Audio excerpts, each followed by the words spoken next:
लापता अफराद के नाम पर बलोच लिबरेशन आर्मी के ड्रामे का ड्रॉप सीन। दहशतगर्द तंजीम BLA की इदारों को बदनाम करने की साजिश बेनकाब। FIR में लापता जाहिर होने वाला शख्स दहशतगर्द तैयब निकला। बेला में FC कैंप पर खुदकुश हमले में तैयब बलोच की शनाख्त हुई। BLA ने तैयब बलोच को लापता करार देकर मुकदमा दर्ज कराया था।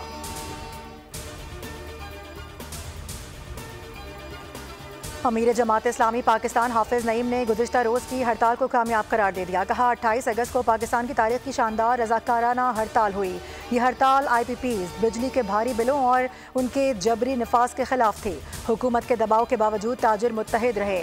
हाफिज नईम ने मजीद ये भी कहा कि मीडिया मालिकान से कहना चाहता हूँ कि वो वर्कर्स को जायज़ हुकूक दें। कारकुन सहाफ़ी जान हथेली पर रख कर फ़राइज़ सर अंजाम देते हैं। पाकिस्तान गजा में जारी इसराइली मजालिम की शदीद मजम्मत करता है। तर्जुमान दफ्तर खारजा मुमताज़ जहरा बलोच की न्यूज़ ब्रीफिंग।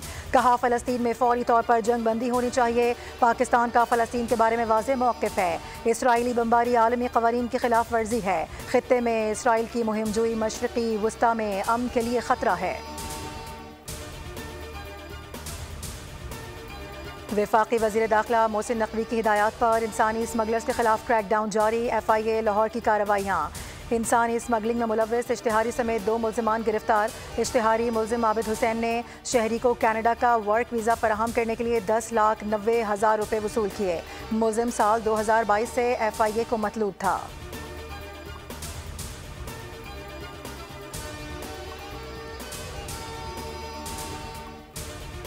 और FIA इमिग्रेशन की कराची एयरपोर्ट पर भी बड़ी कार्रवाई। मुसाफिर के मोबाइल से कंबोडिया समेत यूनान के 47 से ज़ायद वीज़े बरामद।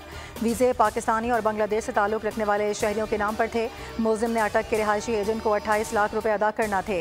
4 लाख दे चुका था। रकम के बदले मुल्ज़िम मलेशिया से बरतानिया जाना चाहता था।